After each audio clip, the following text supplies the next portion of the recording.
मेघनाद वध। श्री महादेव जी बोले, हे पार्वती। विभीषण के वचन सुनकर श्री रघुनाथ जी ने कहा, विभीषण, उस महाभयंकर दैत्य की मैं सारी माया जानता हूँ। वह ब्रह्मास्त्र विद्या का जानने वाला बड़ा शूरवीर, मायावी और महाबली है। तथा लक्ष्मण मेरी जैसी सेवा करते हैं, मैं उसका स्वरूप भी जानता हूँ। अर्थात मुझे पता है कि मेरी सेवा के कारण उन्होंने निंद्रा और आहार आदि को छोड़ रखा है। किंतु इस आगामी कार्य की कठिनता का विचार करते ही मैंने ये सब जानबूझकर अभी तक कुछ नहीं कहा। विभीषण से इस प्रकार कहे ज्ञानियों में श्रेष्ठ भगवान रामचंद्र लक्ष्मण जी से बोले, भैया लक्ष्मण, तुम और हनुमान आदि समस्त यूथपति बहुत बड़ी सेना के साथ जाओ और रावण के पुत्र मेघनाथ को मारो। अपनी सेना के सहित ऋक्षराज जामवान और मंत्रियों के सहित विभीषण तुम्हारे साथ जाएंगे। ये विभीषण उससे परिचित हैं और उसके छिपने की समस्त कंदराओं को जानते हैं। अतः इनसे तुम्हें उसका पता लगाने में बहुत सहायता मिलेगी।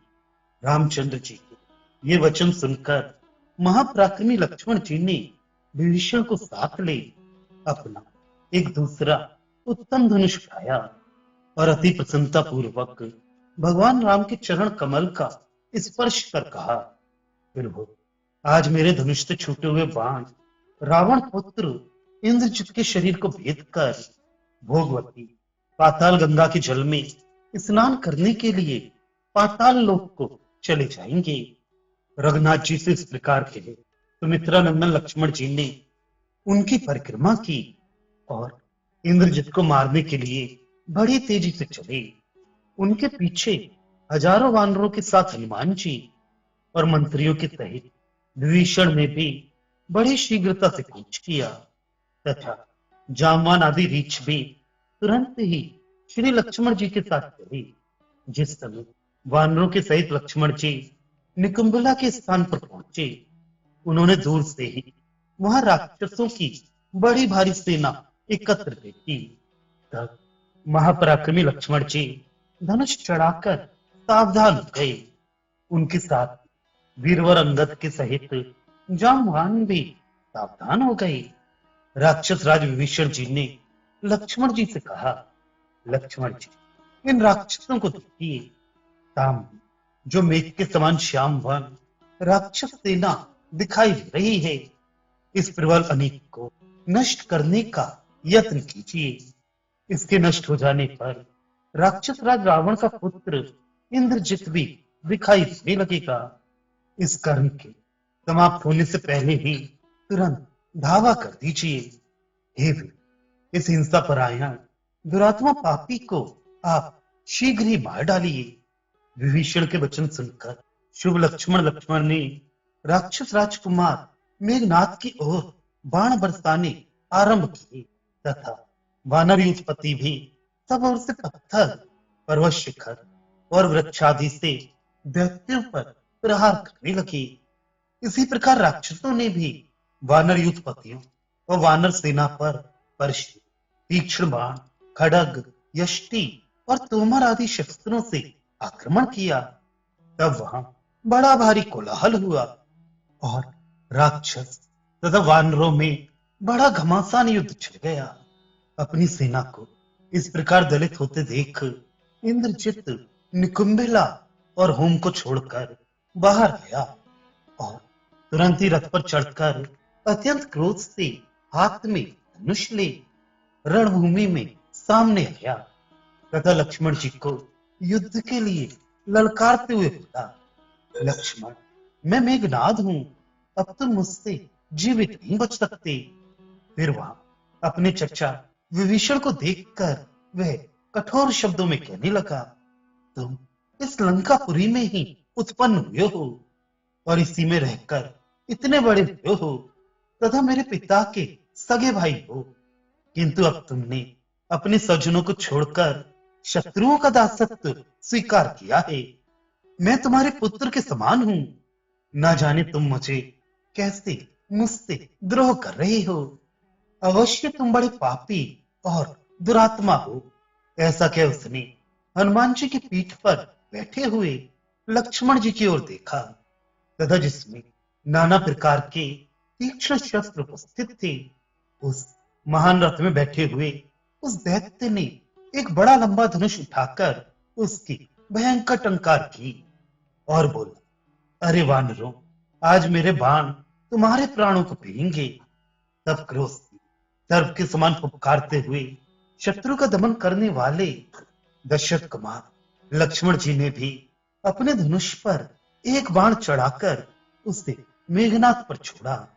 इधर इंद्रजित ने भी क्रोध से लाल लाल नेत्र कर लक्ष्मण जी की ओर देखा। श्री लक्ष्मण जी के छोड़े हुए इंद्र वज्र के समान महाकठोर बाणों के लगने से वह एक मुहूर्त के लिए अचेत हो गया। फिर चेत होने पर उसने अपने सामने दशरथ नंदन वीरवर लक्ष्मण जी को खड़े देखा। उन्हें देखकर वह राक्षस क्रोध से नेत्र लाल कर उनकी ओर दौड़ा तथा अपने धनुष पर बाण चढ़ाकर उनसे यूं कहने लगा, यदि तूने पहले युद्ध में मेरा पराक्रम ना देखा हो तो मैं तुझे अभी दिखाई देता हूं। तू जरा स्थिरता पूर्वक खड़ा रहे। ऐसा कह उस महावीरवान ने 7 बाणों से लक्ष्मण जी को, बड़ी पैनी धार वाले 10 बाणों से हनुमान जी को और क्रोध से दूने उत्साह के साथ भली प्रकार छोड़े हुए 100 बाणों से विभीषण को भेज डाला। इधर लक्ष्मण जी भी शत्रु पर बाणों की वर्षा सी करने लगे। उनके बाणों से छिन्न भिन्न होकर मेघनाथ का स्वर्ण किसी आभा वाला कवच तिल होकर रथ के पिछले भाग में गिर पड़ा और फिर वहां से पृथ्वी पर जा गिरा। तब रावण कुमार मेघनाथ ने संग्राम में अत्यंत क्रोधित हो महापराक्रमी लक्ष्मण जी को हजारों बाणों से भीन डाला। इससे लक्ष्मण जी का दिव्य कवच भी छिन्न भिन्न होकर गिर पड़ा। इस प्रकार वे दोनों ही एक दूसरे की क्रिया का प्रतिकार करते हुए आपस में लड़ने लगे। वे दोनों बारंबार दीर्घ निश्वास छोड़ते हुए बड़ा घोर युद्ध करने लगे। उनके शरीरों के अंग प्रत्यंग सब ओर से बाणों से छिन्न भिन्न होकर लहूलुहान हो गए। वे दोनों महापराक्रमी वीर बड़ी देर तक एक दूसरे पर तीखे तीखे बाण छोड़कर लड़ते रहे। उनमें किसी को भी जय अथवा पराजय प्राप्त न हुई। इतने में वीरवर लक्ष्मण ने 5 बाण छोड़कर मेघनाथ के सारथी और घोड़ों के सहित रथ को चूर्ण कर डाला। अपने हाथ की सफाई दिखलाते हुए उसका धनुष भी काट डाला। मेघनाथ ने तुरंत ही दूसरा उत्तम धनुष चढ़ाया। लक्ष्मण जी ने 3 बाणों से उसे भी काट डाला और धनुषहीन हुए उस राक्षस को भी अनेकों बाणों से भीन दिया। भीम विक्रम इंद्रजित ने एक और धनुष लेकर सूर्य के समान चमकीले और पहने बाणों से संपूर्ण दिशाओं को व्याप्त करते हुए लक्ष्मण जी तथा समस्त वानरों को बींद डाला। लक्ष्मण जी ने इंद्रवाण निकालकर उसे मेघनाथ की ओर लक्ष्य बांधकर धनुष पर चढ़ाया। उस कठोर धनुष को कर्ण पर्यंत खींचकर वीरवर लक्ष्मण हृदय में भगवान राम के चरण कमलों का स्मरण करते हुए बोले, यदि दशरथ नंदन भगवान राम परम धार्मिक, सत्य की मर्यादा रखने वाले और त्रिलोकी में प्रतिद्वंदी से रहित थे तो हे बाण, तो इस मेघनाथ को मार डाल।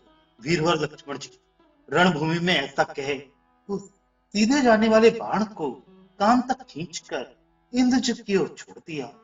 उस बाण शीश त्राण के सहित इंद्रजित के कांतिमान मस्तक को, जिसमें अति उज्जवल कुंडल झिलमिला रहे थे, काटकर धड़ से पृथ्वी पर गिरा दिया। इस प्रकार मेघनाथ के मारे जाने पर देवगण प्रसन्न होकर रघुश्रेष्ठ लक्ष्मण जी का गुण गाती और उनकी बारंबार प्रशंसा कर पुष्प बरसाने लगे। देवता और महर्षियों के सहित भगवान इंद्र अति हर्षित हुए। उस समय आकाश मंडल में भी देवताओं के नगाड़ों का शब्द सुनाई देने लगा। रावण के पुत्र मेघनाथ को मारा गया देख सर्वत्र जय जयकार शब्द भर गए। आकाश निर्मल हो गया, जगत धात्री धरणी स्थिर हो गई।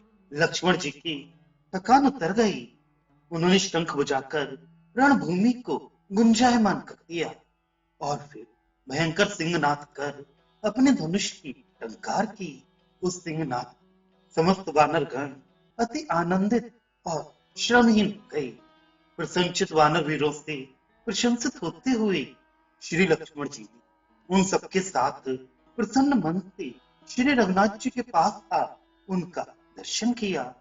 श्री लक्ष्मण जी ने हनुमान और विभीषण के सहित अति विनय पूर्वक अपने ज्येष्ठ भ्राता साक्षात नारायण स्वरूप भगवान राम को प्रणाम कर कहा, हे रघुश्री, आपकी कृपा से इंद्रजित युद्ध में मारा गया। लक्ष्मण जी के ये भक्तिमय वचन सुनकर श्री रघुनाथ जी ने अति प्रसन्न होकर उनका आलिंगन किया और फिर प्रेम पूर्वक सिर सूंघकर कहा, लक्ष्मण, तुम धन्य हो। मैं तुम्हारे कार्य से बहुत संतुष्ट हूँ। आज तुमने बड़ा ही कठिन कार्य किया है। हे शत्रुघ्न, इस मेघनाथ के मारे जाने से हमने मानो सब कुछ जीत लिया।